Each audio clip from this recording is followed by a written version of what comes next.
Ibrahim, let me come to you. So basically, I mean, the reasons will fall under three main categories. Lack of cooperation in deportations, security concerns, diplomatic friction. So it's time for, I mean, not even time it's, as far as it's long overdue that the ministry engages properly so that whatever list it is, if we want to be taken off, we do our best to engage properly. Because the reasons have now been listed, so we know what it is. Well, when you say want to be taken off, we're not officially there yet. We're being considered. Exactly. So let's frame it in the reality. Ghana is not on the list. On the list.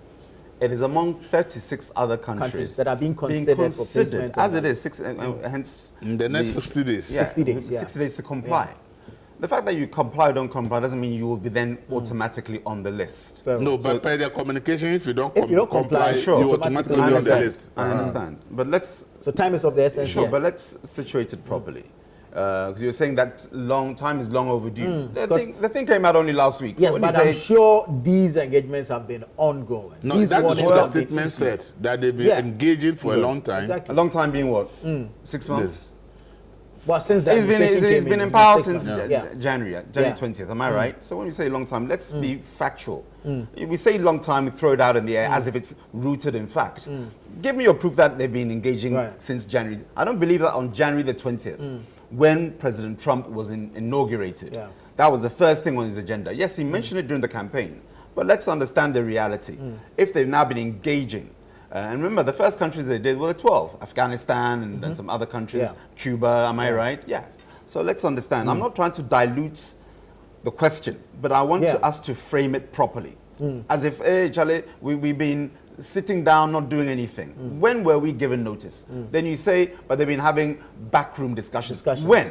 Right. We talk as if we know the fact. The State Department letter doesn't say, or the memo doesn't say exactly when. I would imagine maybe around March or thereabouts. Why do I say so? Because you can situate the declaration of the 12 countries, Afghanistan, Iran, Cuba, and other countries, that only came on June the 12th. But anyway, to your issue that we want to talk about.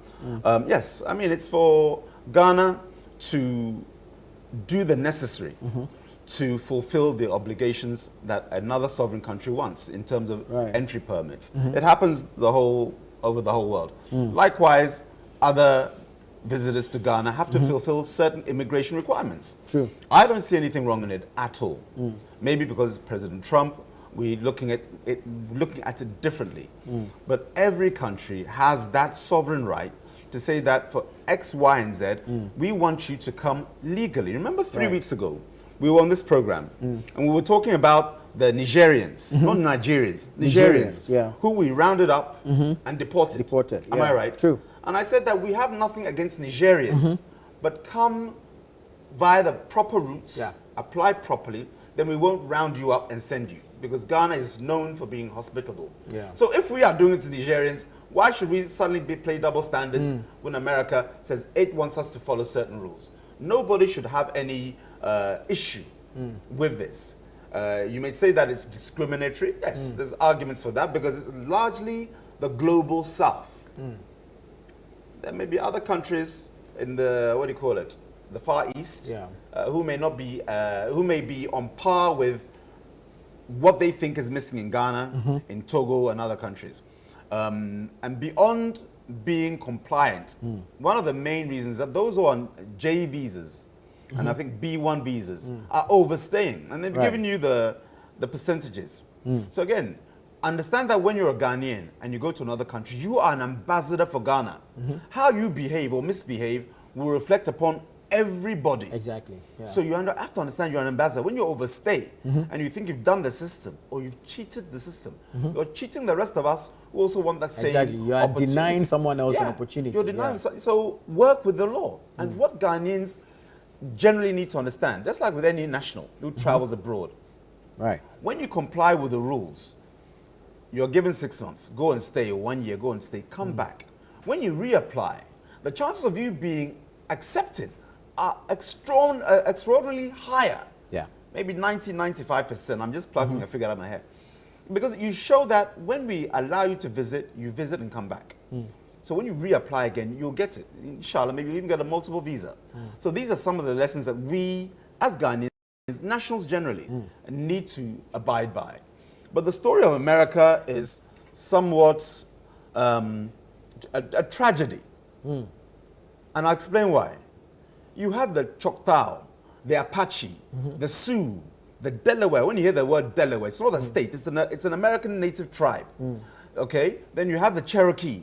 I mean, there are hundreds of tribes who were, if you will, ethnically cleansed by the Europeans.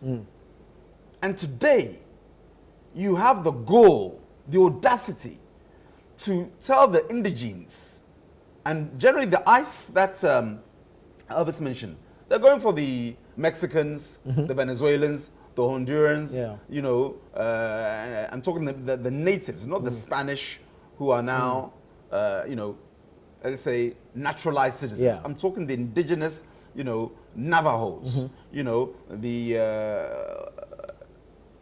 the Mayan, you know, all that area, Machu Picchu and co, you know, the Aztec people, the people of the Aztec ancestry, as in Mexico. How the tragedy of America is that these Europeans, having killed you, murdered you, raped you, taken over your land by force, are now telling you that you can't come back into your own ancestral homes. That's the tragedy of America. But God is God, inshallah. You know, the majority of, I think, Americans don't think the way this Trump administration is thinking. You know, very xenophobic in parts. Trump has his good points, you know, and I like him for so many things. But because you like somebody for so many things doesn't mean you have to accept the other thing as well. Be truthful, you know, and there'll be politicians and diplomats who will play that card. They don't want to offend. Trump doesn't mind offending you. Give it back to him. And tell him exactly how you feel. 12 countries have so far reciprocated and banning Americans before they had visa-free travel to those countries. But now Americans have to apply for a visa. It's not a ban on America, but go through the same process. Because America, as I said, they have every right to say we want some decorum, some order, so that we know that those who are coming are following certain rules and regulations. But that is a tragedy of America. We pray that in time, those whose land, and in this one I include Canada, sometimes you talk of America as if that's where only the native American, when I say the native tribes, they're not Americans. America is named after a Portuguese called Amerigo. It was not discovered, but we hear the stories of how the Vikings in time also sojourned there, like the way Christopher Columbus did. He sojourned there, again, funded by Queen Isabella, okay? So let's say it was sojourned by Christopher Columbus, from where you get the name DC, District of Columbia, Washington, D.C., Christopher Columbus, named by Vespuccio Amerigo, a Portuguese. So when we say Native Americans, I beg you, sometimes the nomenclature have to, the indigenous tribes of America and their descendants, who you find everywhere within the South American continental area, have absolute right to be in those countries. Absolute right. Absolute right. I mean, you have an inherent right, a God-given right, that where your umbilical cord was cut, that land belongs to you. It's not in my mouth to now rephrase history.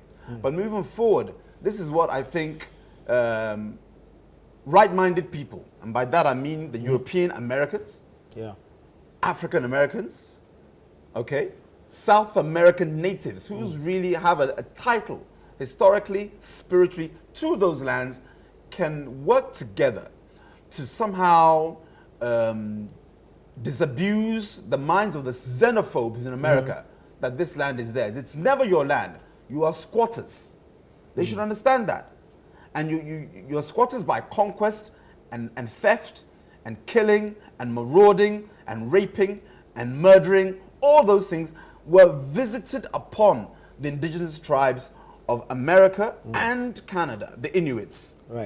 So that's this tragedy. When I read this and I'm thinking, can you imagine somebody coming to Africa and then deporting all of us, slave trade notwithstanding, and saying, you, Nana, you can't come back to your country because you are not the African enough. So wherever you came from, maybe now you're living in Southeast Asia, because you've been historically deported from your land. And then a European comes now, is now in your continent, telling you you can't come because your papers aren't correct. Right. It's a tragedy. But I believe that I don't want the tragedy to be somehow defined by Trump's era now. Right. Because America has a good story to tell. You know, the land of the free and brave, am I right? Yeah. America has given so much to the world, which is why the world gravitates to it. Yeah. And let's understand that it became a melting pot, or some would say a salad, of humanity working. When you go to New York, I've been to New York several times, and when you see how people interact, it's just beautiful to see that cornucopia, the world in one place. Take out the racism out of it and understand that when we work together, humanity can build something great. And America is a great country. Very well. And it's for, as I say, this too shall pass. Administrations will come. And as new administrations come, hopefully we can correct some of the excesses of President Trump's current administration regarding immigration. Very well. Other areas of his policy, I'm supporting him. He's very good. Great. Thank you.